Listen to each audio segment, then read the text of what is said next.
All right. Hello, everyone. Welcome. Welcome to Top Deck Discussion, a series where the Commander Royale group will talk about cards from latest upcoming sets. And yeah, we're going to do that. So this time, we're going to talk about Core Set 2019, the latest core set to come out for Wizards of the Coast. It actually just released a few days ago, so pretty exciting. So we're going to get right into it, starting off with honorable mentions. These are the cards that didn't quite make our list, but we definitely want to give them some credibility. So who's this first? So I put Colossal Majesty on here, which is 3 mana at the beginning of your upkeep. If you control a creature with power 4 or greater, draw a card. So this is basically just free card advantage for any green deck, because green plays huge amounts of huge powered creatures anyways, so like this is just free card draw. And this just seems really good. Plus there's a Pacific Bear from the set that we'll talk about later. That likes also, forgot to do this. I'm in HA37. That's Pithy, Maro, and then we have Vey, Zarek, and JP Player 1127 join here as well. Forgot to say that. Anyways. Continue about this card looks great. Especially for Commander. Drawing cards is like my life. So yeah, and also some sweet monkeys in the art. Oh yeah. Or goblins or whatever those are. It's strict monkey business. They're monkey goblins, because I'm pretty sure this is from Ixalan, so these are the goblins. Oh, unlucky. Alright, so then we have Militia Bugler. Yes, another one of mine. Put on here. 3 mana, 2/3 Vigilance. Whenever it enters the battlefield, look at the top 4 cards of your library. You may reveal a creature card power 2 or less from among them and put it into your hand, and put the rest on the bottom of your library in a random order, actually. So I put this in for pretty much just Alesha. Would just really love this card because it's just free card advantage with Alesha, because you can keep reanimating it if it dies, and you just get so much value from it. It's pretty insane. Yep, this card looks like a slam dunk. If you haven't been following previous stuff on the channel, you wouldn't know, but let me tell you now that we are all users of the app MTG Amino. So we on MTG Amino have our own like MTGO leagues and stuff like that. And we actually have a custom format called Horizon, which is only commons and uncommons from Frontier legal sets, so M15 forward. And this is a card I'm very, very excited for that format. It's great. It's pretty much the white Duskwatch Recruiter. It grabs. It would grab Reflector Mage if it wasn't banned, but unfortunately it is. It grabs Duskwatch Recruiter, Llanowar Elves, Elvish Mystic. If you're like in a Monument deck, and grab Jeskai Barricade and other combo pieces, Fallout Guardian. And yeah, so that card, it's also great. Also, from a standard point of view, I know Abraid's a thing, but Monument could be coming back with this card. I've seen some lists with it, especially with Mentor of the Meek. It looks very good. All right, next we have Vivian's Invocation. Yep, this is another one of mine. I have like half of this list. 7 mana, look at the top 7 cards of your library. You may put a creature card from among them onto the battlefield. Put the rest on the bottom of your library in a random order. When a creature is put into the battlefield this way, it deals damage equal to its power to target creature opponent controls. So this is basically cheat a creature into play and then most likely kill something, which is pretty ridiculous, especially if you can stack your library. It's like, oh, hey, here's Ulamog on top of my deck. Bam. And I'll shoot your thing for 10.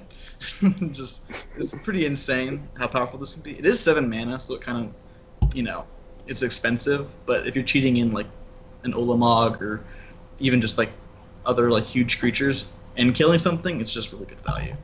If you get like a Vivicus Ismati. Yep. The card looks good. I mean, yeah. Enough on that card, I believe. Next, we have Stitcher Supplier, and this is kind of a shared one between me and Pithy. I like to talk about this from a constructed point of view. Starting with Standard, God Pharaoh's Gift.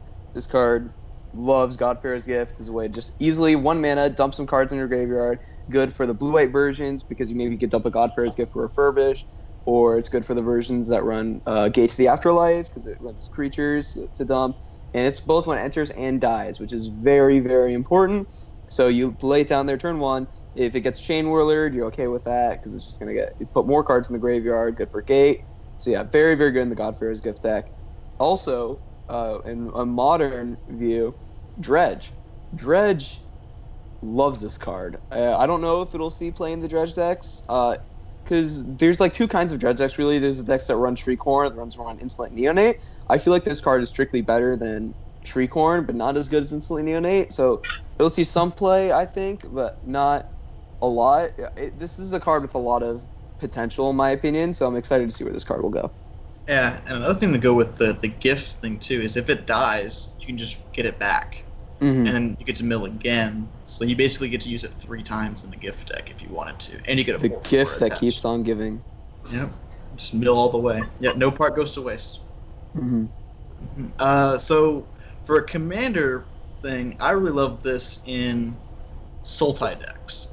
So like Sidisi, you just mill this. It's also a zombie too, which is something that's really relevant. So you can play it as a zombie deck. So it's something that's very powerful. For like milling 3 is really good in any kind of like zombie focused deck or Sultai reanimation style deck, like a Sidisi or Mimeoplasm. In those decks, they would really love this card because it's cheap, it's efficient, and then it's like if it dies, which it will because it's commander, you get to mill another free 3 cards.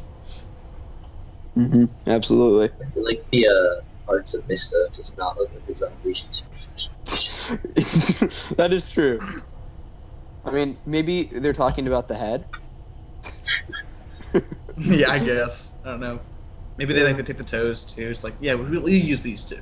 Yeah, that's the creature, not the person. I think the person has a mask on. Or maybe they just like had like slits. Maybe the person is the Stitcher and the head is the supplier. Oh, is it? No, this is from Innistrad because it's Stitcher. I was going to say it might be from Theros and it might be when they're returned because it has a mask on. But no, Nah. Stitchers are from Innistrad. Yeah, Stitcher Geralf, I think is what it's referencing. Mm-hmm. So Stitcher's supplier, I think is what it's supposed to be. All right, good job on the art there.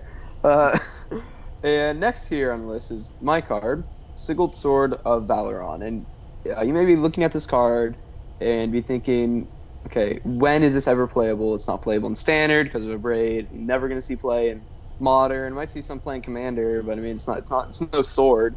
I mean, it is a sword, but it's not like a sword of Fire and Ice or Jite or something. I want to talk about this card for Limited.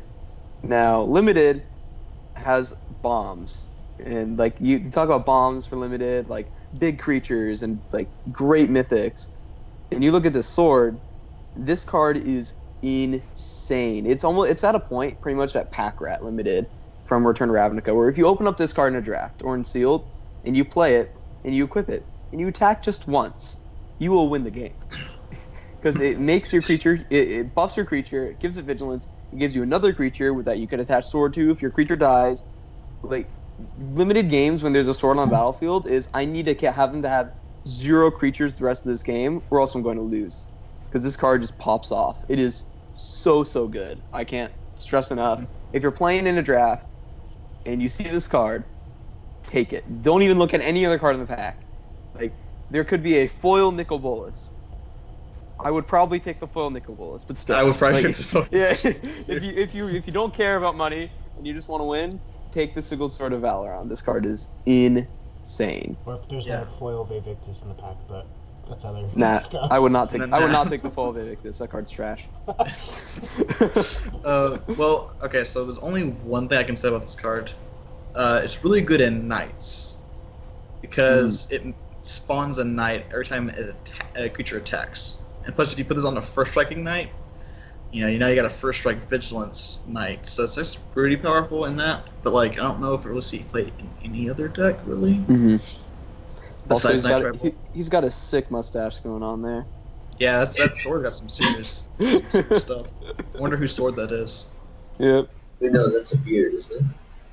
Is it the beard? What? It's got some sick facial hair.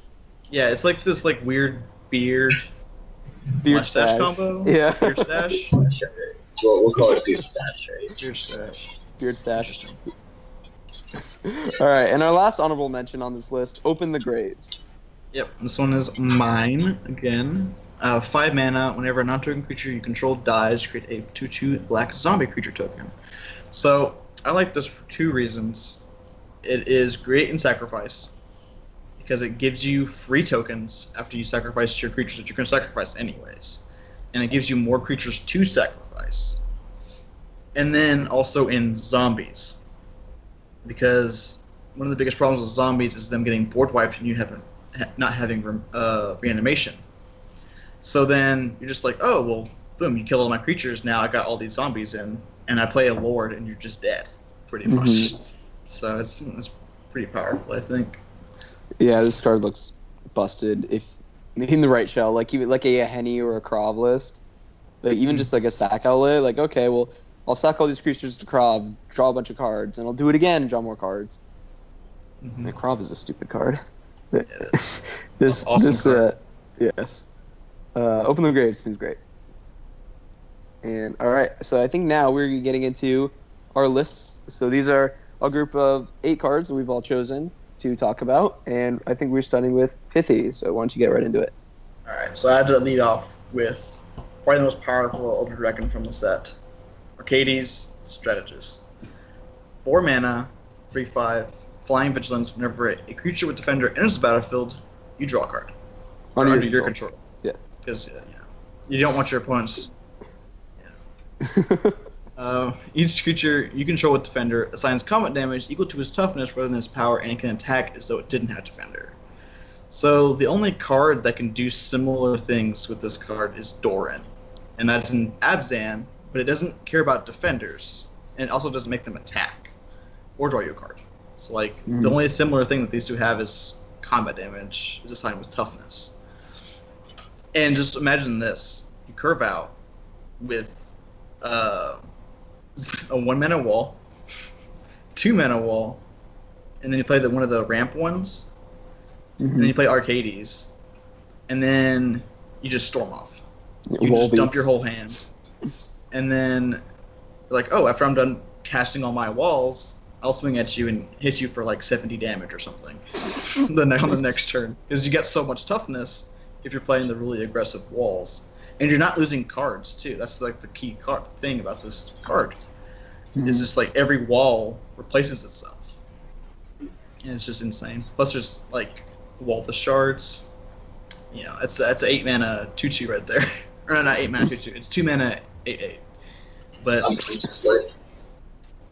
what's that? Slightly sad they didn't give it Defender though. Yeah, that is true. So it still only deals 3 combat damage because it doesn't have Defender. But I guess 5 Flying Vigilance or 4 would have been pretty sweet. yeah, that would have been busted. well, I mean, you can turn it into a wall. Yeah, guard duty. Yes, you can do that if you really wanted to. I don't think you really need that though with this card, because I mean, yes, it's only a 3 damage card, but your wall's got that covered. Wall beats. Wall beats. Alright, yeah, I'm excited. I used to play Doran. It was actually the first commander deck I ever built, and I was sad I wasn't able to play my blue walls in there. No, I'm not sad. Because blue is definitely very good for walls. But you're No gonna tree get of, all the dark walls. No Tree Black of walls are Perdition, though. Tree of Perdition? I mean, you want to play that one, sure. Like, that's like the only good black wall or defender, because like the rest of them are just awful. And same with red. That is true. Like, there's literally a red wall that has 4 power and 2 toughness. Now that's an ideal wall right there. Yeah. Alright, Liliana, Untouched by Death. Alright, so it's a 4 mana, 4 loyalty planeswalker. Put the top 3 cards of your library into your graveyard. If at least one of them is a zombie, each opponent loses 2 life, and you gain 2 life. Also has a removal aspect to it with -2 target creature gets -X, where until end of turn, where X is the number of zombies you control. I don't know if you're going to be using that often, but this is the reason why you play this card. Okay, -3, you may cast zombie cards from your graveyard this turn. That effect is so broken, it's ridiculous because you have Rooftop Storm. So let's just say you have Rooftop Storm in play, and they just wiped your board last turn. You're like, oh well, let me cast Liana. -3, refill my board with all my zombies. This is so broken if you can do that. Now you do have to be in blue for that, but I mean honestly, Scarab God, Scarab God. Mm-hmm. I think if you're playing Rooftop Storm, you're probably playing Gisling Geralf though. Yeah. Then Scarab God, because he just exiles stuff from your graveyard. Mm-hmm. But I mean, you can like it's a good thing with her is that she does have the fill your graveyard aspect with her +1, and you're probably gonna be using that if you don't have the Rooftop Storm thing. And just recasting some of your lords that you lost earlier in the game is good too. For sure. There's actually an infinite combo in Standard with Liliana. TCG player just did a great video on that, so go check it out. But in short, it's basically Walking Ballista, Liliana. It's like 5 pieces, but it's hilarious. I want to play it. Alrighty. Yeah, I can see that. Alright, Remorseful Cleric. So 2 mana, 2/1, flying, sacrifice it, exile all cards from target player's graveyard. There's only exactly one other creature in white that does this, and it's like super expensive because it's only been printed once in a Commander product and then reprinted. So in the Commander Anthology, and that one's a 4 mana one, and when it enters the battlefield, it exiles all cards from target player's graveyard. This one's just sacrifice, and it's also 2 mana. So the reason I like this card is because it is a way for Alesha to constantly exile people's graveyards, because you just sacrifice it, bring it back, exile another graveyard whenever you sack it, and it's pretty disgusting there. Plus, it's just a good value card to play anyways. You know, you have 2 mana, 2/1 flyer that can also have upside if you're playing against graveyard decks. So it's not a bad card. Yeah, this card is great from a constructed standpoint also. Standard, don't know if we'll see a lot of play. If there's like a White Weenie-ish decks, then I could definitely see it, but as of right now, not really. Modern absolutely adores this card. I play Bant Company as one of my Modern decks, and this one instantaneously earned a sideboard slot. Because before I had to run Tormod's Crypt, or like Nile Spellbomb, and having a creature that can blow up a yard that's not yours is insane, so that one's great. Also, this card seeing immediate play in Legacy with Death and Taxes. Just loves this card. Violet in, pop a yard in response to a reanimator spell. Great card. Yep, and it's also very good in Modern in the Cleric deck as well. Not the Cleric deck, the Spirit deck. Yeah, I'm like, yeah, Spirit, yes, absolutely. Spirit. Very Because, good in the Spirit deck. you know, because you also have the aspect of flashing it in with that. Rattle Chains. All right, everyone good? No one? Mm-hmm. All right, Vivian Reed. All right, 5 mana, 5 Loyalty Walker, +1. Look at the top 4 cards of your library. You may reveal a creature card or land from among them and put it into your hand. The rest in the bottom of the library in a random order. I don't know what it is with the random order stuff. But -3, destroy target artifact, enchantment, or creature with flying. And -8, you get an emblem with creatures you control get +2/+2 and have vigilance, trample, and indestructible. So I would just see this in mono green creature decks because it gives you access to getting a creature. Also, if you brick on a creature, you know you have the land option as well, so you're not always just like, you know, have a dead Vivian whenever you're blessing. So that's pretty good that they actually included that in. Also, just having removal for a creature with flying, which green has huge problems with, it's actually not that bad, especially on a planeswalker too. And also killing artifacts and enchantments is great. And the -8, you might get to this, you probably won't though, 'cause you'll probably be dead by that time, is basically you win the game. That's essentially what that is.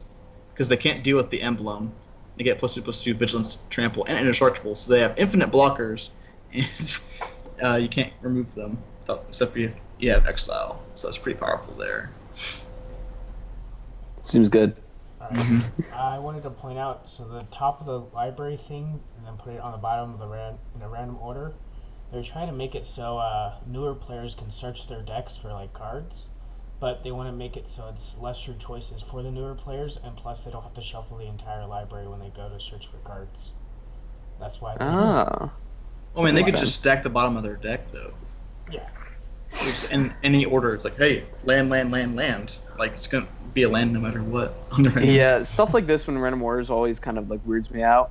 Like I can understand why Cascade is a random order because you can just like Cascade and purposely whiff and stack your deck. That I can understand. Yeah. But like with this, it's like really.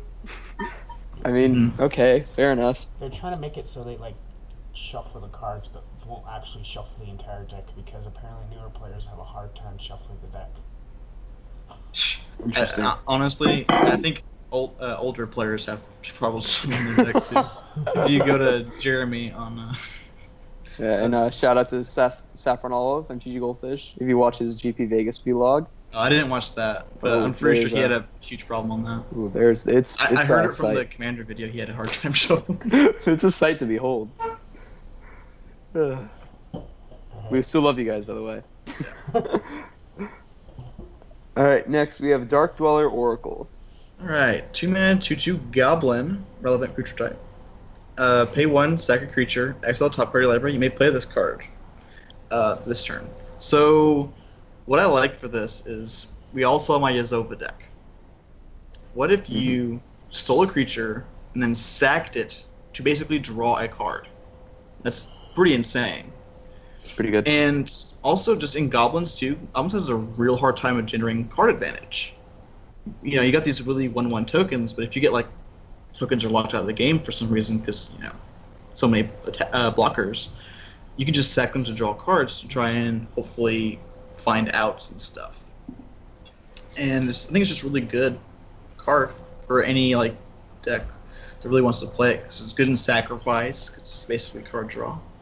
So I think it's really good. I agree. Like sack abilities in red is rare, so it's good to see. Very that. rare. And There's it's one also that blows up lands. surprisingly strong. Oh yeah, for Sackability. sure. Yes. On a 2-mana 2/2 body too. Like, I'm surprised it doesn't have like a 1/1 body. It's just a 2-mana 2/2. So it's a bear with major upside. All right. Next we have Leonin War Leader. All right. Good old cat tribal here for some people. 4-mana 4/4. Whenever it attacks, create 2 1/1 white cat creature tokens with lifelink that are tapped and attacking. The card that this reminds me of is Bramaz. Bramaz is whenever it attacks or blocks, you make a 1/1 cat with vigilance. That's blocking or attacking. And this is the closest copy I think we've had to it. And it's also very powerful. Because it's just like you just swarm the board really quick, really fast with this card. And it also benefits from the cat tribe, all the cat lords and stuff. Those tokens and this too. So I think it's really good. Because if you get the one that destroys artifacts and enchantments, you can just mow enchantments down. Artifacts and enchantments down really quick. Because you do it every time you attack, you get 2 cats. And I think paired with the sword that NHA was going on about Unlimited, this is probably really awesome Unlimited, especially if you like, it is Yes. busted. This is another card in limited where if you're in white, or like you should splash. I know it's double white, but play it. This card's such a bomb. Like, So it's imagine this. It's insane. The War Leader and the sword. Oh, I've seen it. That's Yeah, I've actually pretty seen good. it played against me, and I did not win that match. I wouldn't think so.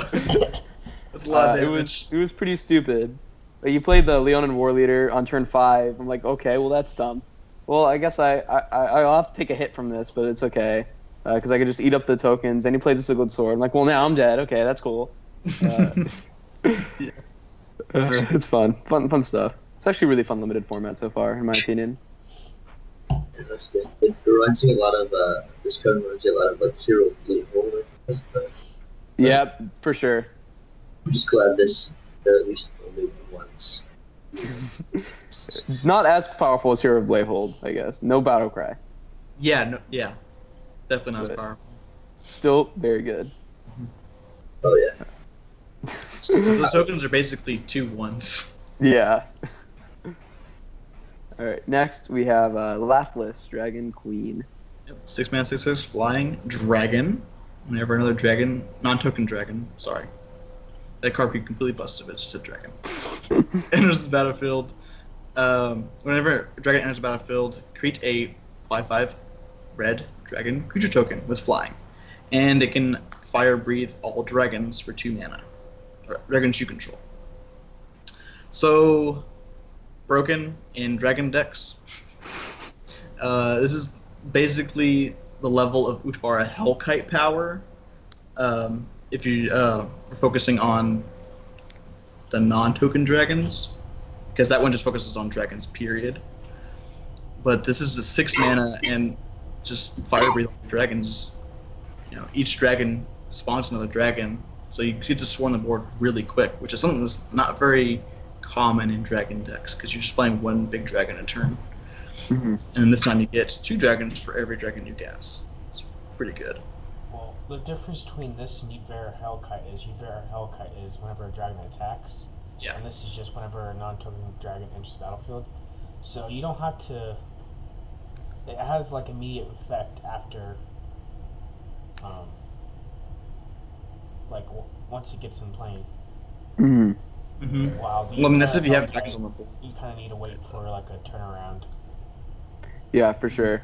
If you on an empty board, Lathless is strictly better than Ultraviolet Hellkite, and vice versa. On an open board, Lathless is a little worse, but still very, very strong card. Well, even then, I think Lathless is still good, because it has the fire breathing.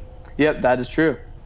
So, like, you can just fire breathe them. Same with, like, Moonveil Dragons. The reason why that's good, because it's just all of your creatures get +1/+0 for 1 red mana. I thought that was a smart idea for that. Absolutely. All right, and lastly on this list we have Satyr Enchanter. Yep, 3 mana, 2/2. Whenever you cast an enchantment spell, draw a card. Look at that. It's so simple. Enchantress decks. They love this card. This is like with the 17th effect that they have, right? Also, it's Something like just that. good in like if you're playing a aura-based Voltron deck, so like Ural, this is really good. You know, basically anything that's enchantment-based type deck, this is just an auto-include pretty much. Same with all of the other enchantresses. This is the only male enchantress too. That is true. Good point out. Legacy Enchantress. It's the only way I can see this card seeing play. And yeah, I think that's going to do it for 50's chosen. So next we go on to Shocker, Vay's list given away by clearly the first card. So why don't you get right into it?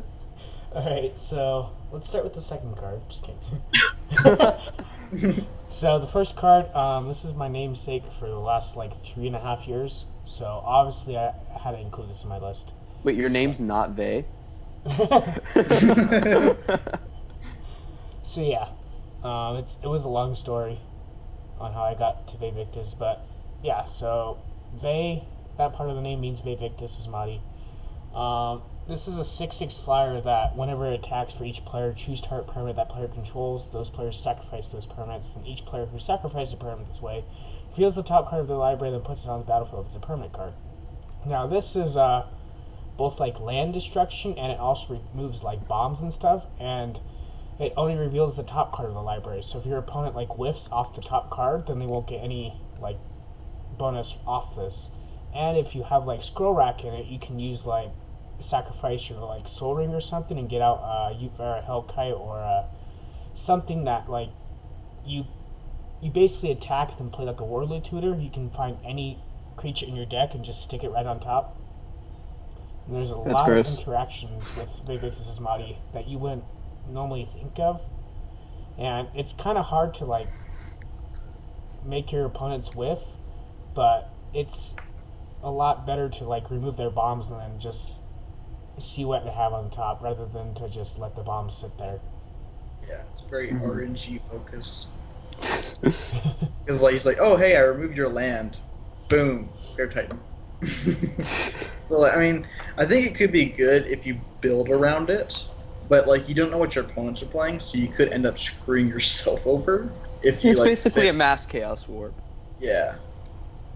But Chaos Warp has its upsides, like getting rid of random memes, and this is a way to get rid of random memes. Well, So. Chaos Warp also automatically replaces the card, while Vivictus and Madi will only reveal the top card, so if they don't get anything off the top card, they're not going to get anything on the field. That is true.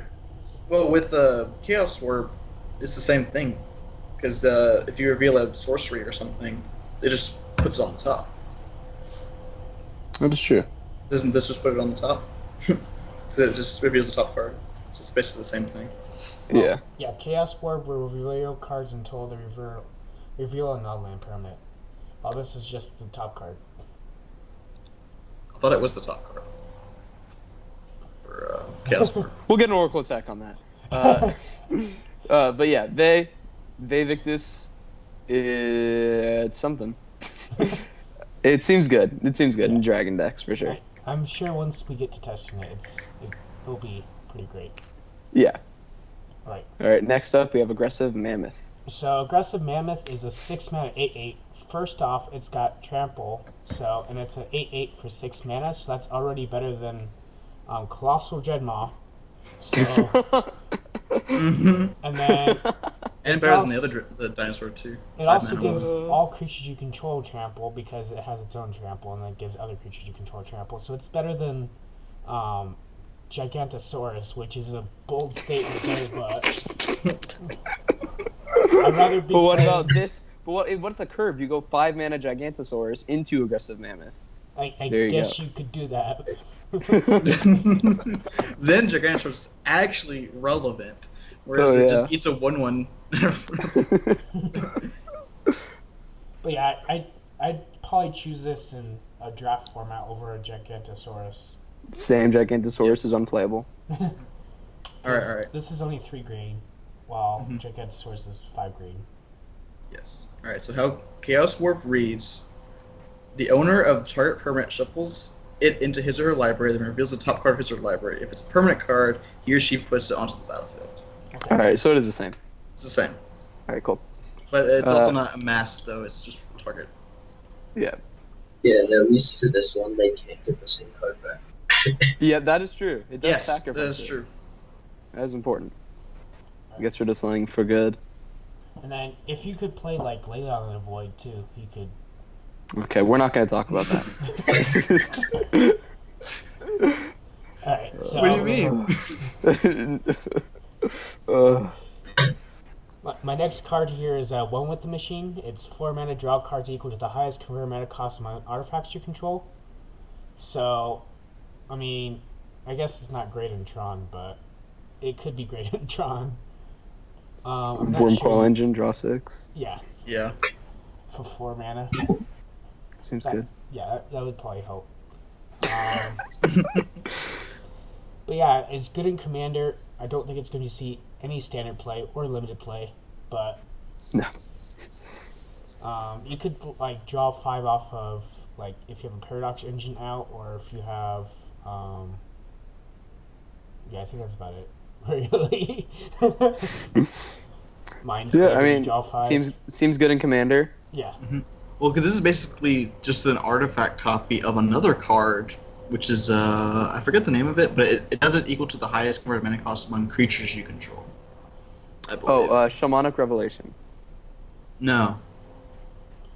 Highest converted mana cost among Oh, that's creatures. for each creature. Oh, Yeah. whatever. But yeah, Yeah. seems very good in Commander. Like, this has a lot of potential. Like, if you have a Darksteel Forge out, this is draw 9.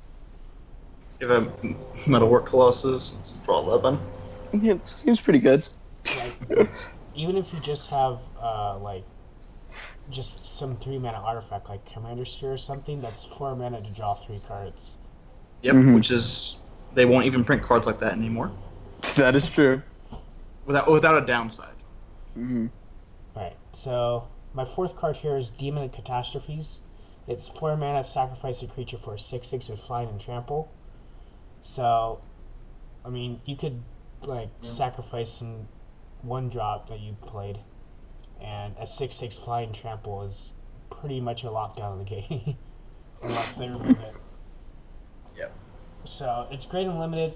I don't play it as much standard to know if it's standard playable. For standard, the main problem is that there's not really a standard deck that could play it.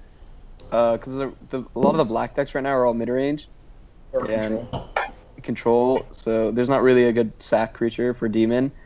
And the main real downside of this card is if you draw it in the late game, you have no creatures. It's just like an automatic dead draw, Yeah. which is my biggest problem with it. But like, if you So play this on turn 4, you will win the game. Like, this card is insane and limited. Yeah, and, So and, good. like it's worse in that situation than Desecration Demon, where Desecration Demon is relevant all the time, pretty much. Yeah. Although it does have the downside of they can just sack a creature to tap it, but that's not really a downside because you get the counter on it too. So it's like, yeah, sure, you can keep sacking your creatures, basically free removal, just to keep you from not attacking. I've seen a lot of people compare this to Abyssal Persecutor, which has a little bit of the same effect of you never want to draw it in the late game, because then you literally won't be able to win the game. But yeah, this card seems very, very strong and limited. Would definitely first pick. Yeah. Alright, so another card we have is basically Megrim on a creature. And it's a 1/3 flyer that also, when it enters the battlefield, target opponent discards a card. So, 4 mana, 1/3 flyer, automatically an opponent loses 2 life because they're discarding a card. So they're down on card advantage and they're losing the 2 life because the third ability is going to activate. So card advantage, evasion, just probably great and limited. And I'd probably play it in some commander decks like Nath or even like Nekusar could play it. Ugh. Because when it wheels, they're going to be losing 2 life each time they do a wheel, and then losing 1 life for each card they draw. That is gross. Yes, that is why you play like Bloodchief Ascension in that deck. Because it's like a new major. Yeah. So, pretty good card. Yeah. I agree. I like this it's a Spectre. We have another Spectre. Maybe we can make Spectre tribal at some point if we get at least maybe like 5 more. Do we have a legendary Spectre? Yeah. Yes. Urgrors. Oh God.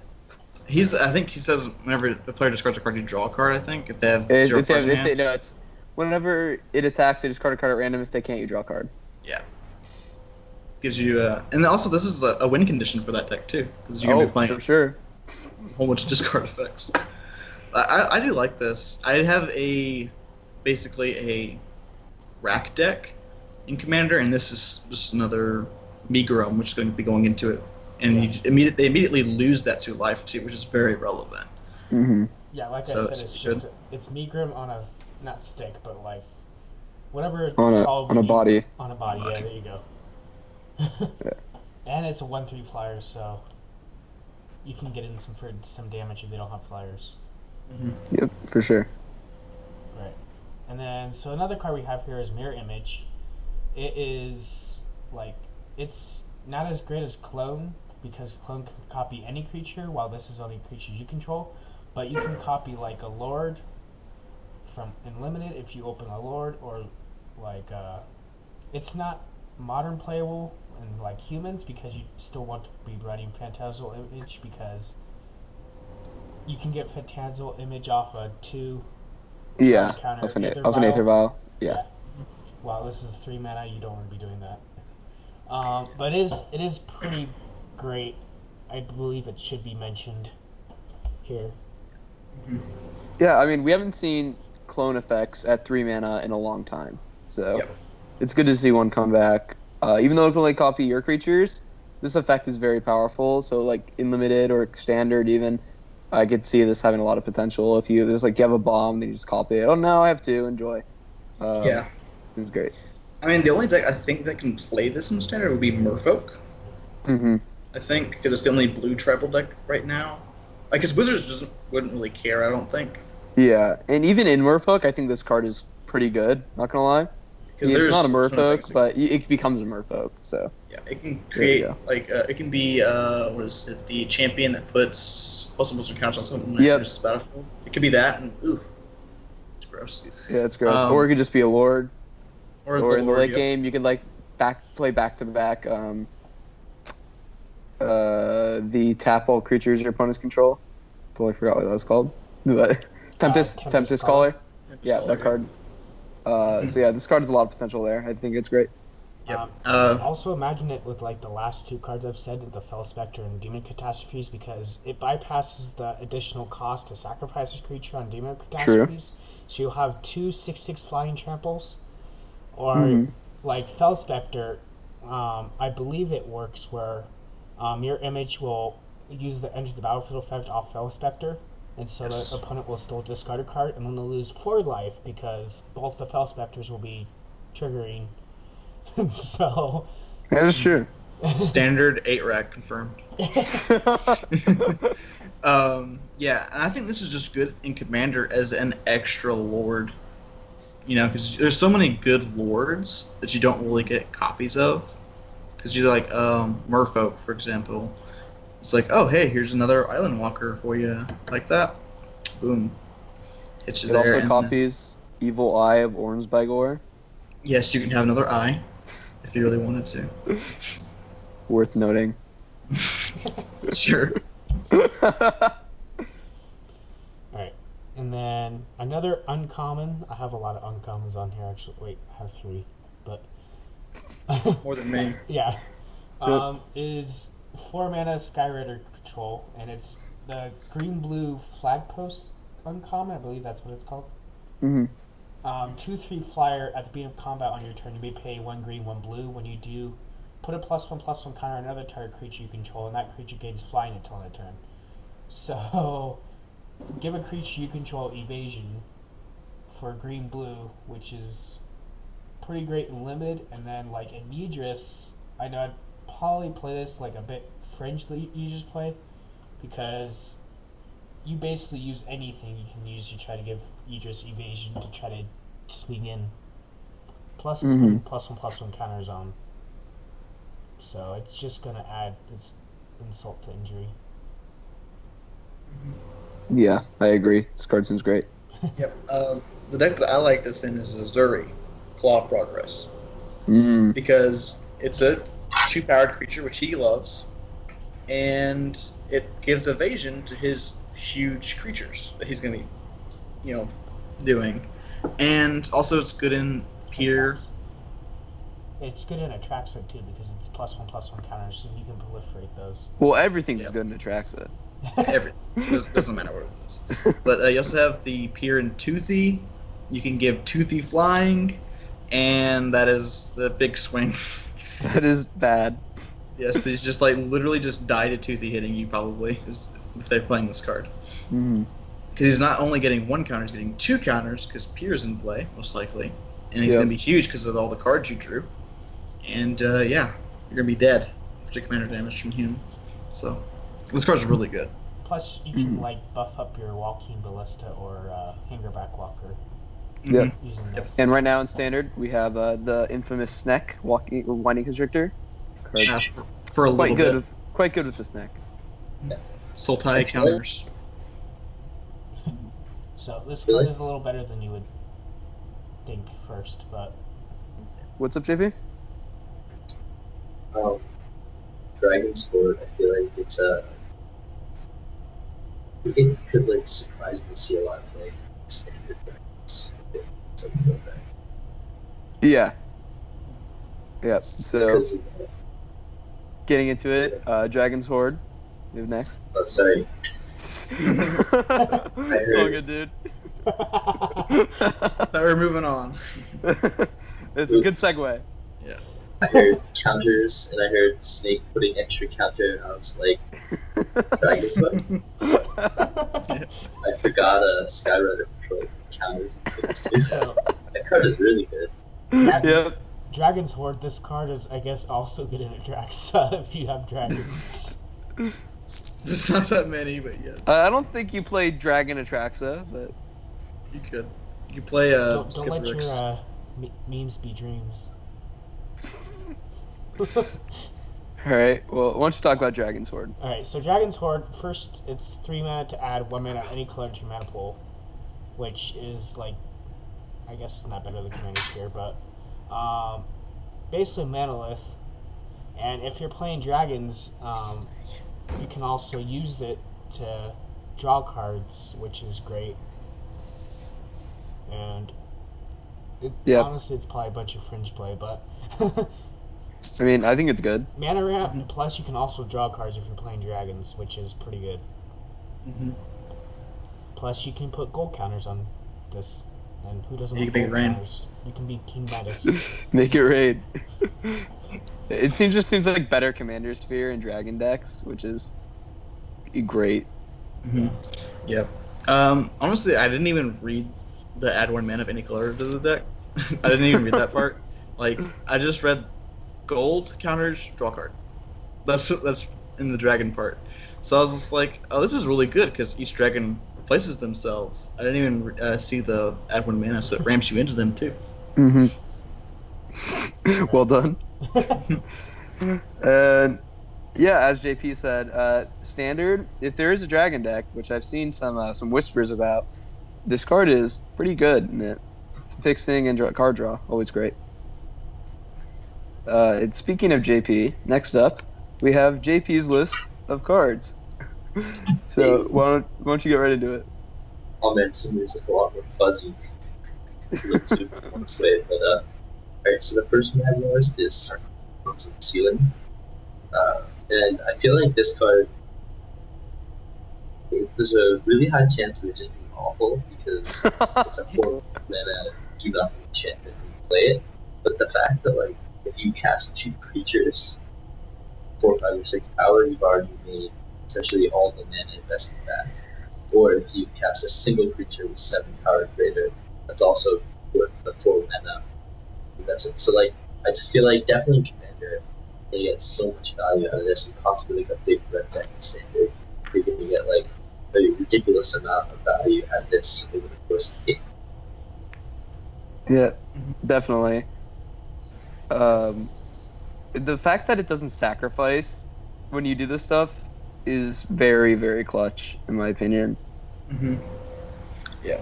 I think this card actually, like, I normally don't like small amounts of damage in Commander because, like, Lightning Bolt, for example, is just a bad card. Don't play it. Because it's a 1 mana, maybe you kill something, maybe you don't. Maybe you just shoot someone for 3, which doesn't matter. You know, sometimes. And Sarkhan's Unsealing is a repeatable 4 damage if you cast creatures with power 4, 5, or 6. And then it's Anger of the Gods +1 for each, you know. Mizium Mortars. Yeah, Mizium Mortars, but also hits players. Yeah. And Planeswalkers too. Mm-hmm. So it's really good, I think, just to play like in any red deck if you're playing big powered creatures. I think it's really good. Like dragons, for example, it's really good against that. With that, because dragons tend to take a bit longer to get online, and you really want to be able to kill things because you're kind of slow. So being able to cast like your 1 dragon to kill something actually is pretty good for that. Mm-hmm. All right, next up. So Yeah, go ahead. moving on, we have Gore Claw Terror. Call Sisma. Sisma? Call Sisma. Call Sisma. Yeah. Alright, so this card is ridiculously powerful. The first ability is it's just like really, really good. And Its first ability is that it's a legendary bear. oh, that's true. That's true. It doesn't even work with Is birds that like the that. first legendary bear? It is the first legendary bear. Well, it is the first legendary bear, but unfortunately it doesn't combo so well with the Choo-Choo bears. But I'll find a way. It's like 2 bears it combos with. You play Murganda Petroglyphs. Another interesting fact is this is the bear from Savage Punch. It is. He's punching that dude back. Yep. so, and then so you basically like drop a bunch of big creatures at like 4 power to like 3-4 mana, so you get ridiculously cheap figures and drop a ton of them. And then you even won't trample with the second ability, which is just like ridiculous. Like it just seems like a very, very powerful down type commander, and it could be playable in standard. I'd like to think it is, but Unlikely, but possible. Yeah. Legendary Bear, my favorite thing about this card. Well, like, very, so very upset. one thing I like about this card is that it would be just playable if it just discounted creatures power 4 or greater. But it also has the added thing of being, it's also a win condition too.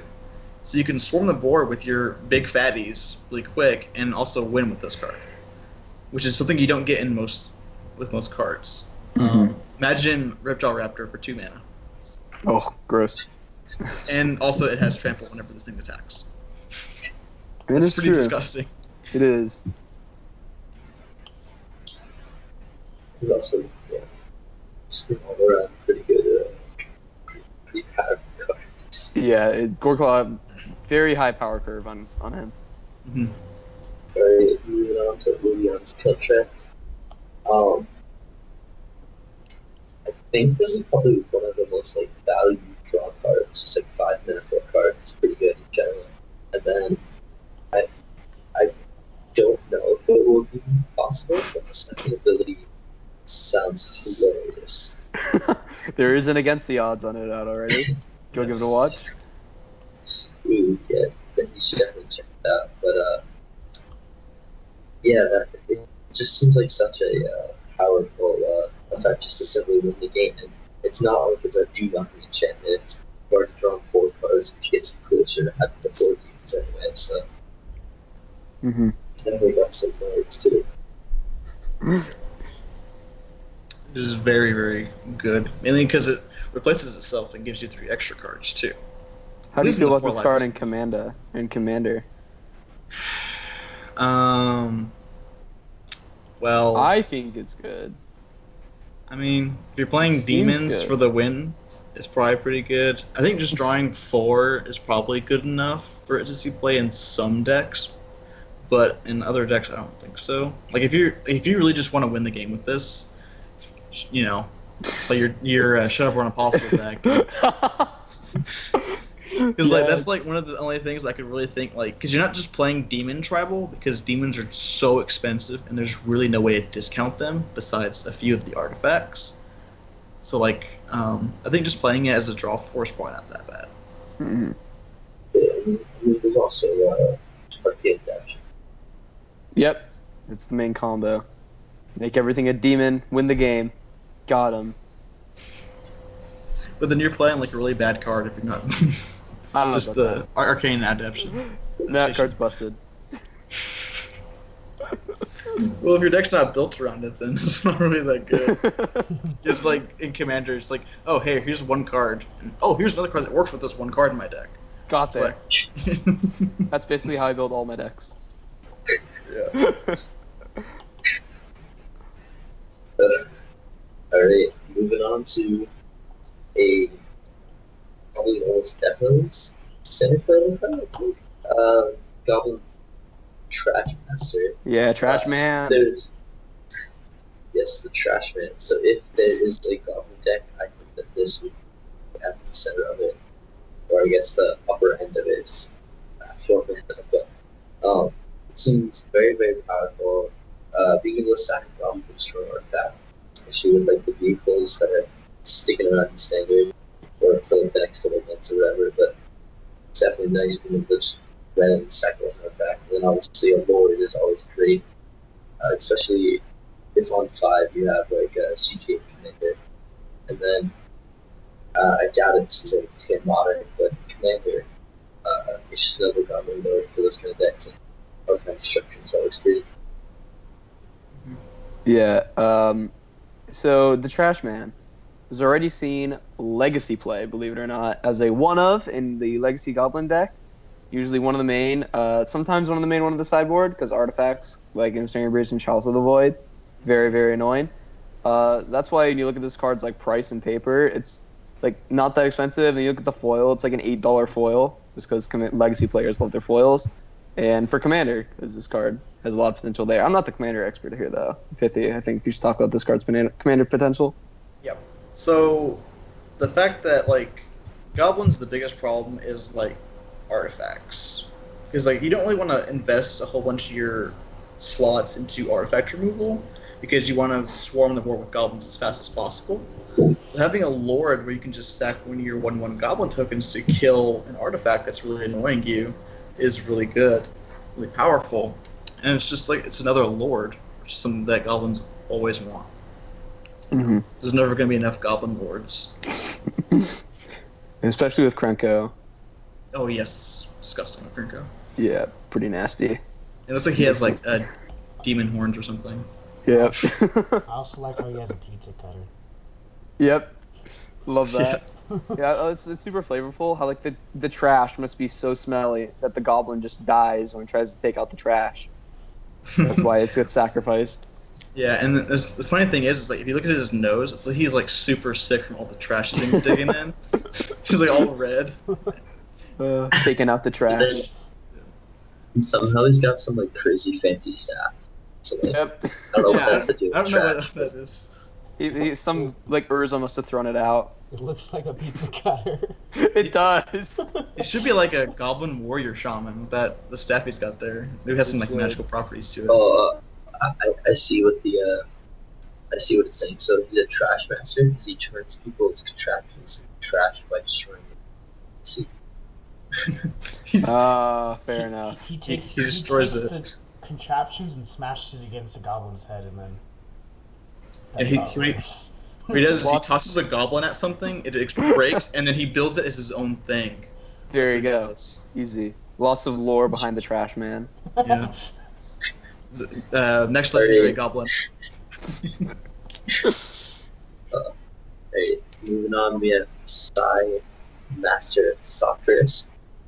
And this is the blue legend of the set, and basically just tribal artifacts. And I think that this card is like one of the best rates for casting artifacts against Thopters. Like after casting one artifact, I think like it's already created like a reasonable amount of value. Obviously, more than that is more. And then it'll sack it and draw cards, just like literally kind of exceptional. Like, especially with the way to generate artifacts. You still have treasure tokens laying around, and is it Ethereum himself, Tesseract. So like, there's no ways to make cheap artifacts. So it's like an overall good card.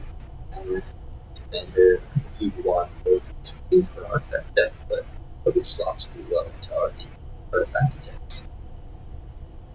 Yeah, Sai seems great, especially in Brea. Yes, that's pretty good there. Yeah, Sai basically is, I would say, artifact staple if you're in blue, because it's just, you get value from just casting your artifacts you're already going to cast anyways.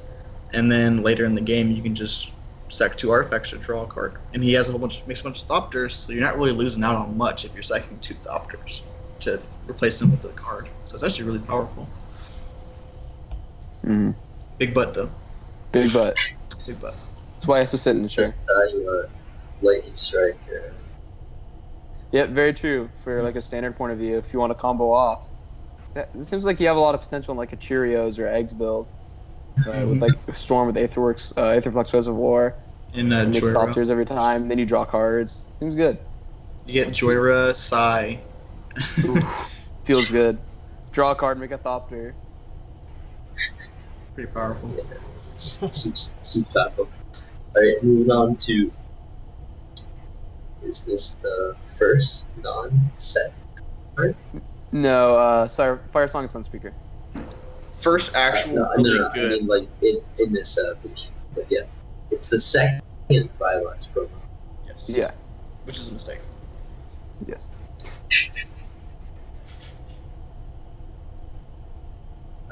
Which is Nexus of Fate, and this is the first instant speed to dish tricks up, Mm-hmm. and it shuffles back into your deck instead of getting exiled, which is surprisingly relevant. It sounds like in possibly control decks and things like that.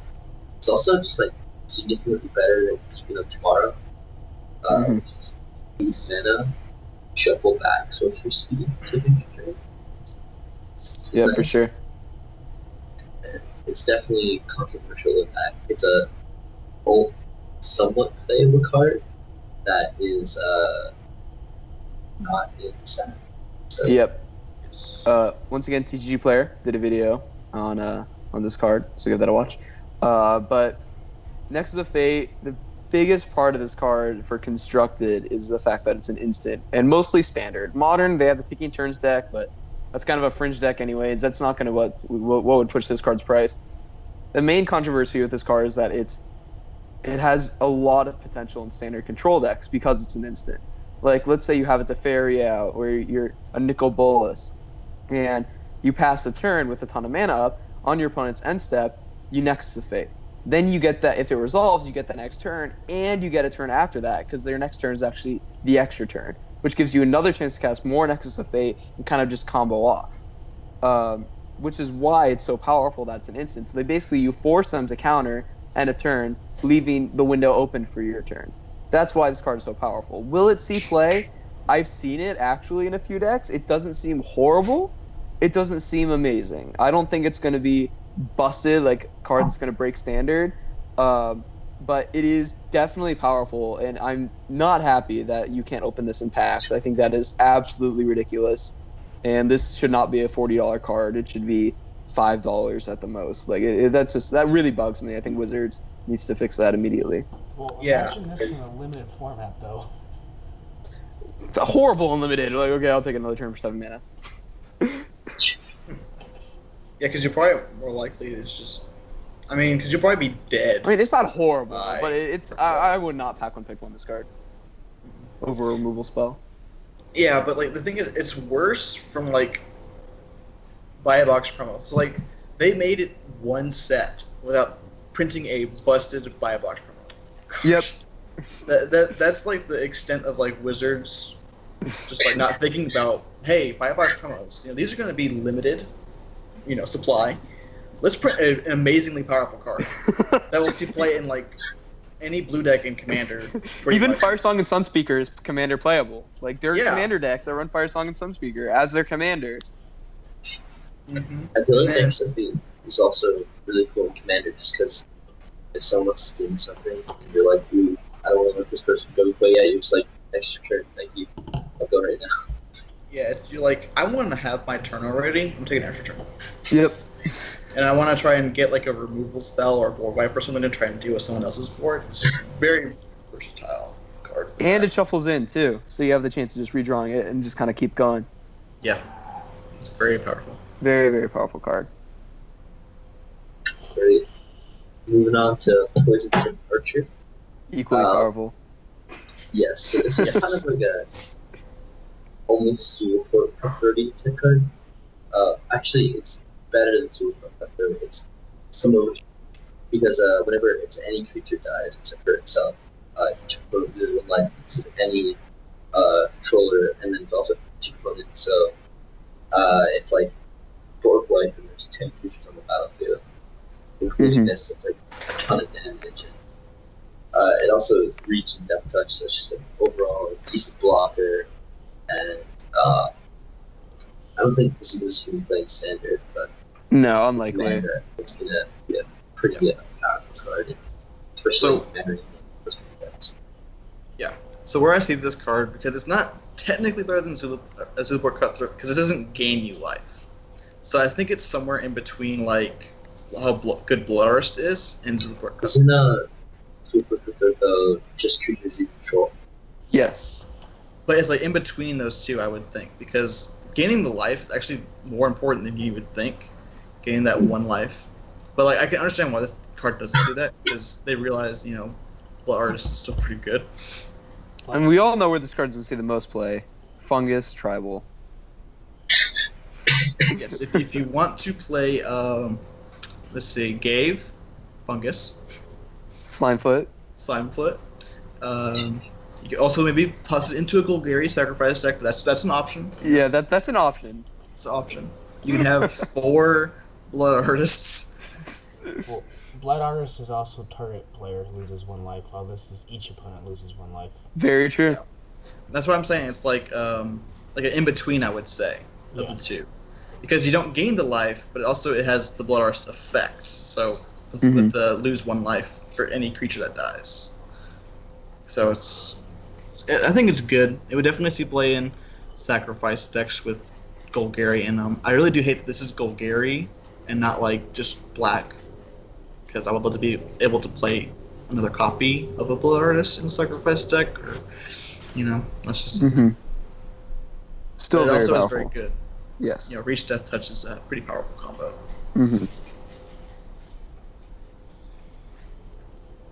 Alright, moving on, we have I think this is the most playable card on this list, or on my list, Runic Armasaur. And this card just seems ridiculous in Modern, to me at least. Because, like, if any opponent uses fetch lands, you draw cards, or if they don't use their fetch lands, but then they're not getting lands. So, like, the fact that it's also a 2/5, which is pretty hard to remove, and also can block almost anything, just seems like all around very versatile, very, very powerful. So there's actually 2 decks that have been talking about playing this card. The first one is very straightforward as to why. Green and Taxes. Basically the green Death and Taxes variant that runs Heartwood Storyteller. Not Heartwood, I'm sorry. Voice Resurgence and Kasali Pride Mage and stuff like that have been talking about this card as a sideboard for control. And a lot of the more grindier matchups. And the other one's actually Dredge, believe it or not, as a way for like the control matchups to dredge. Like I'll activate the Teferi. Okay, I'll draw a card and dredge these cards. So it does have a lot of potential in Modern. I don't know how much play it'll see. It obviously gets hit by Path, but everything does. But it does have a lot of potential. I'm excited to see where it'll go. Well, it's only creature or land. So if you activate Teferi, it's not going to do anything. Oh yeah. Yes, I meant fetch land. Sorry. This card is great in Commander. There's a whole bunch of activated abilities on creatures that are all very good, and lands too. No way. Yeah. That what is it? Crossovers, Boraz Stronghold. Yes. Yep.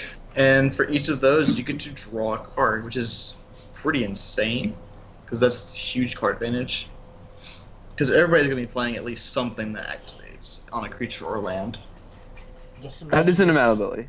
Imagine this against your Nazami deck, too. Ooh. Whenever you tap one of your wizards, you're going to draw me a card as well.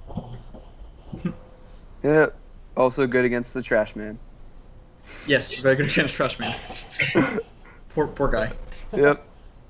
The natural enemy. Every goblin you sack to kill an artifact, I get to draw a card, buddy. Sorry. I think you take that trade. Yeah. Alright. Yeah, so that's JP's list. Solid cards. And now the last list of cards, my list of cards. So I like to focus on I play a lot of Constructed. I'm a Spike. I play at Grand Prix and stuff, so I look at cards pretty much from a Constructed point of view. So starting off, the biggest type card from 19, the face card of the set, Nicol Bolas the Ravager. 4 mana, 4/4, flying. When it enters, each opponent discards. And for the low cost of 7 mana, it flips into Nicol Bolas the Arisen, which is 7 loyalty Planeswalker, +2, draw 2, -3, 10 damage, target creature or Planeswalker, -4, reanimate a Planeswalker or creature, and -12, exile all but the bottom card of target player's library. So there is a lot going on with this card. First off, the front half, I was actually talking about this with some friends yesterday. It reminds me a lot of Avacyn, Archangel Avacyn. It's a X-mana 4/4 that when it enters, it does something, and it has great upside after that. Will this card see? Right now, it's seeing a ton of standard play, just because of the hype and like Grixis mid-range and Grixis energy. Will it continue to see that amount of standard play? Honestly, I don't think so, but It is possible. Four toughness is a very real amount of toughness in standard, especially for 4 mana. So it is very, very strong. It currently dies a Chandra, but post rotation, will this card be the face of standard? I think it has a very, very good chance. Mm-hmm. Yeah. I love this card, everything about it, except for one thing. You only activate the ability anytime you can cast a sorcery. That is what one of the biggest problems with that, I think, is. It's because you have to cast it on. You have to do it on your turn. So if they have like a removal spell, on like Commander, for example, so it's like, oh, I'll just path it. Like, oh, I just wasted 7 mana. Yep.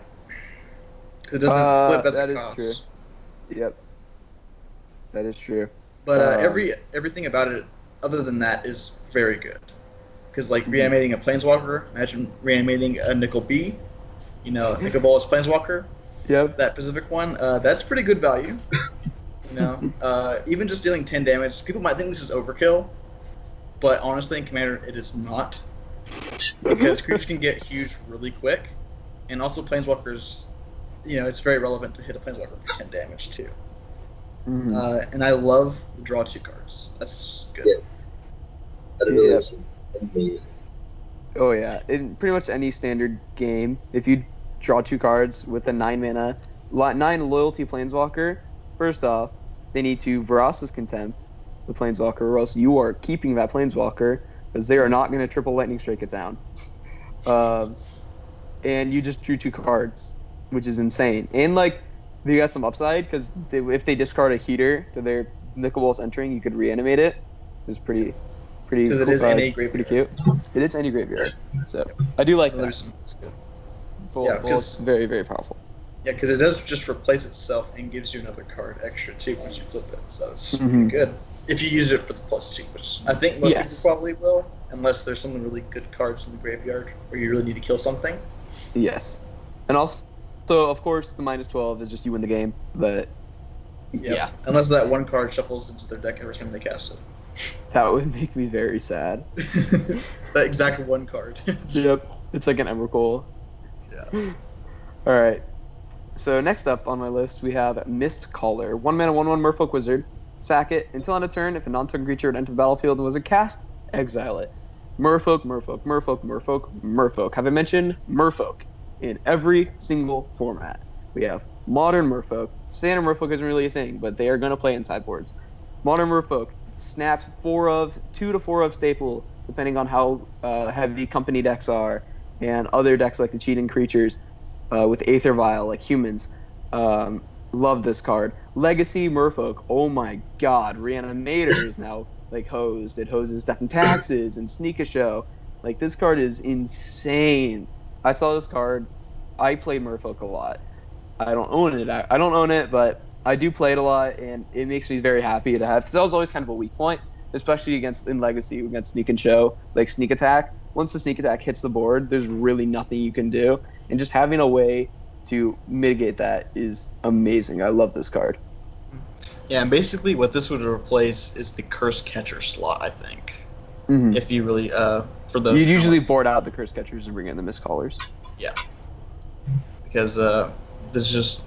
I mean, honestly, I think if someone's going to cheat in something, you kind of want to be able to just get rid of it permanently instead of like just countering the one spell that actually does it. Mm-hmm. You know, because like the... what is it? Through the Breach? That's Through the Breach, yeah. Yeah. You just want to exile that creature pretty much more than you want to like just counter that spell, because you want to get that card out of their hand. All this is countered Through the Breach, which is like, oh, well, I'll just get my next one. You know? Yep. And the same with Sneak Attack, too. I don't think they play that many creatures, right? It's usually just Emrakuls and Grizzlebrands. Yeah, so that's like 8 creatures, so you kind of like hose them if you play this. Unfortunately, they don't actually have to put it into play off the ability. Usually it's a May. I think Sneak Attack is a must. I think Through the Breach, though, is a May, and Show and Tell, they can just like show in a land. But even then, it's basically just countering the entire spell and giving you the upside. Yeah. Which is great. But it's also a cool thing because Merfolk does play Aether Vial, so you can just vial this in response to something like that. So got him. Mm-hmm. But also, it's not really good if you plan on vialing in something else. Mm-hmm. That is true. What else? This one also has the advantage compared to like Contained Priest that this like if they try to use removal on sack it, so you don't have to like wait a turn before you use it. Very true. Mhm. A little more resilient than Containment Priest. Obviously, Containment Priest, very, very powerful card. And I don't know if this is better than Containment Priest, but it is definitely more resilient in a certain way. It's like a looming threat. I really like this card in Commander too, because reanimation is a huge thing and a really big deal. Like people don't realize how powerful reanimation cards are in Commander. It's like you play this, they can't reanimate stuff, or else they lose it forever. Or like a whole bunch of decks like to cheat stuff into play. So this is also another good card against that too in Commander. Like, those are like two very popular strategies this counters. You can just stick into a Merfolk tribal deck in Commander, or in just any blue deck that if you really just want to hose that kind of strategy. Absolutely. If your friend's playing that nasty, cheat creatures into play deck, you can get them. All right. Next up, Alpine Moon. 1 red for enchantment. Enters the battlefield, you choose a non-basic land card name, and lands your opponent's control, very important, with the chosen name, lose all land types and abilities, and negate tapped, add 1 mana of any color. So basically, I like to call this the Pithing Needle for lands, even though you can Pithing Needle lands. This is like the Pithing Needle for Tron and for Scapeshift. It's basically, what's the main kicker on this card is that it only hits opponents. So let's say you're playing Tron, obviously a land-based deck in Modern. You can name Urza's Power Plant. And now, because how Tron works is that it has the land type, Urza's Power Plant, which it no longer will, and they will never be able to assemble Tron with Alpine Moon on the battlefield. Yes, it taps for 1 mana of any color, but usually the decks that you're hitting with Alpine Moon, you don't care about that anyways. Same thing with Scapeshift. It's very hard for them to like really board for the mirrors, because all the hate for like Tron or Scapeshift also hits them as well. So this card is insane. Like, it's just what these players have been needing for their sideboard. Maybe 2 to 3 of, depending on how heavy the deck is in the meta. Very good. Also, Legacy, potential for Wasteland, Fruition Import, and Karakas. If those are cards, like, I could definitely see Alpine Moon seeing play in Reanimator decks to hit Karakas, because that is a card that is a humongous problem for Legacy decks. So, yep, time will tell with this card. Yep. Also gives you potential. Also gives you potential to play 12 Moon in Modern, Blood Sun, Blood Moon, Alpine Moon, if you really want to. And Magus Moon. Oh, and Mangus the Moon, 16 Moon. Yep, 16 Moon. Yep. Got there. Yep. I mean, like I said, for Commander, not really playable at all. Just because you have 1 of each land. So, like, unless you really want to hate specifically on 1 land that you might think the other players have. Bajuka Bog. I guess, if you wanted to do that. No, this card's definitely playable in Commander. Just Definitely. strictly constructed. Mm-hmm. And it is good in Modern, definitely. Mm-hmm. It's definitely, I think, in some cases would replace other cards that are good against this type of decks. Mm-hmm. Next up on this list, Supreme Phantom. 1 in a blue for a 1/3 spirit with flying, and other spirits you control get +1/+1. Hallelujah, I hear the bells ringing. Lord for spirits at 2 mana. So, spirits is a semi-popular Modern deck. And their main lord was Drogskull Captain. 3 mana, creatures you control, spirits you control get other spirits you control get +1/+1 and have hexproof. So, being able to have that second lord, because usually they just had to run Phantasmal Image, which they still do, but now that they get this instead for another target for Phantasmal Image to copy, and it gets flashed with Rattle Chains, and it helps with Mausoleum Ronder, is insane. The 2-drop slot needed this so bad. Like, just today, I saw at an SCG Open somebody playing a Bant Spirits deck on camera, and it looked so good. Like, I was very, very, very impressed by this card. Very good. It dies to Bolt, obviously. But if you're playing Spirits, you're not just going to run this out and hope it doesn't die. It's a lot like Merfolk, where now that has 2 lords, and now this deck has 2 lords. Yeah, this card just seems absolutely insane in that deck. Yeah, it is definitely very good. I think this is literally the card that can that makes Spirit viable for like a tier 1 strategy. Absolutely, I agree. And usually Spirits is banned for Collected Company, but now that they have a 2-mana Spirit, some people are talking about pushing it to Aether Vial instead of Company. But I don't think that's going to happen, mostly because of Noble Hierarch in the 1-drop slot. So maybe we'll have to see. But yeah, Supreme Phantom is definitely the real deal. Yeah, because there's not that many 1-drop in the Spirit decks. No, I think it's literally just Mausoleum. Literally Mausoleum Wonder, yeah. So they'd have to play like crappy 1-drop instead of Noble Hierarch, which they don't want to do. All right. Especially Spirit Tribal Commander. I mean, yes. Yes. Any deck that runs a mass amount of spirits, you want this card. Yep. And it's very good because it does give you another Spirit Lord instead of you having to play like the other non-spirit ones that turn into spirits, like the bad clones. Yeah. Yeah, Adaptive Automaton. Yep, Metallic Mimic. Yeah, for sure. All right. And next up, actually, I think it's only the second white card on this list. M19 is not very keen on white cards, apparently, but they gave us a heater of a mythic for standard. Resplendent Angel. 1 white for a 3/3 Angel Flyer. At the beginning of each end step, if you gain 5 or more life, create a 4/4 white angel creature token with flying and vigilance. And for 6 mana, 3 triple white, you get, until end of turn, give it +2/+2 and lifelink. This card is so good in standard. If you're playing white in standard, you're playing this card. The end. This card with Lyra Dawnbringer is insane. You attack, you gain 5 life. Shocker. That's the amount of life you need for a Resplendent Angel to get a 4/4. Now you have 3 angels. And now the game is over.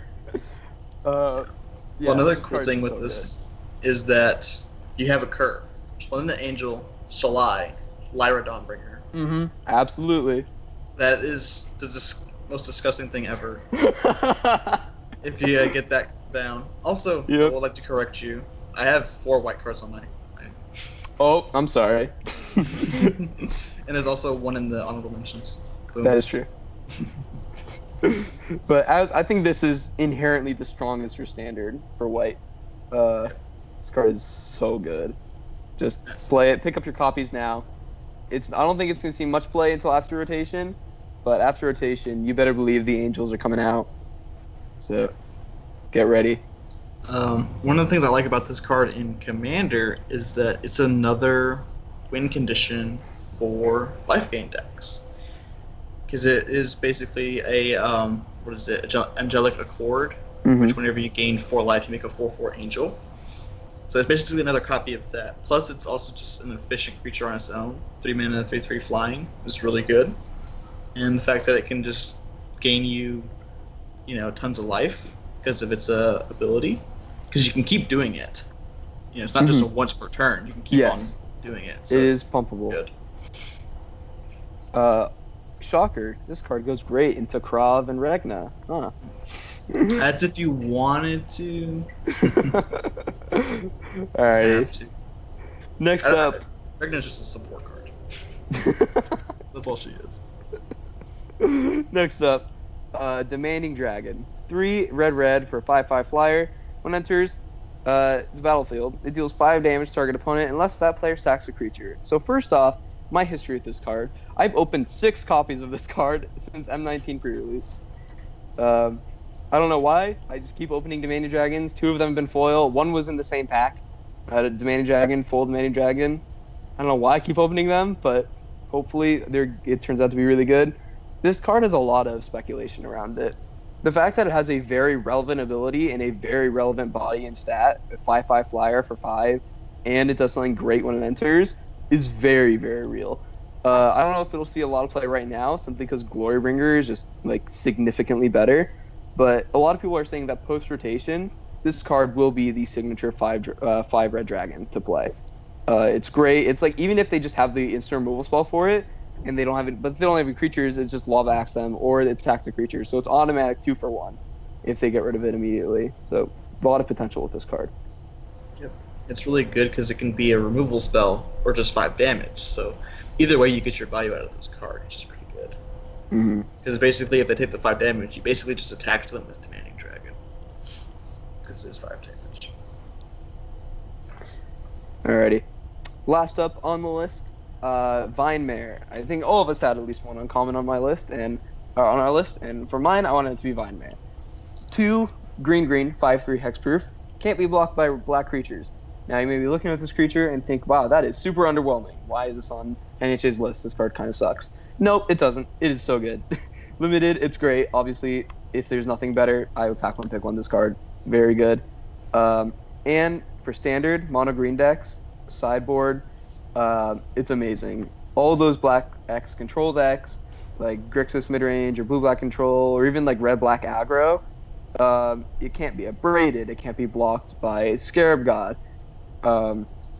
It's very good, very strong. Plus, you could like make it big with a cartouche of strength. So, good card. And it has hexproof too, so it dodges every removal spell. Mm-hmm. And of course, I had to put it on the list just because Pithy will never be able to block it. I play other colors with black too, though.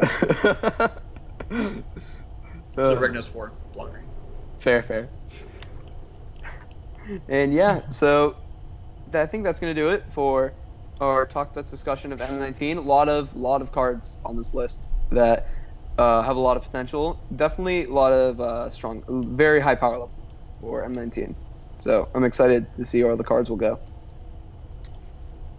And yeah, so as for other stuff going on this channel, we have a Commander series called Commander Royale. Make sure you check that out, where you may or may not be seeing some of these commanders we talked about. Spoilers, you will be seeing these commanders we talked about. So make sure you watch out for that, as well as some draft videos and other kinds of content. And yeah, I think that is going to do it for our discussion. NHA37, joined by Pithy Morrow, Berserk, and JP Flare 1127, saying thank you so much for watching, and we will see you next time.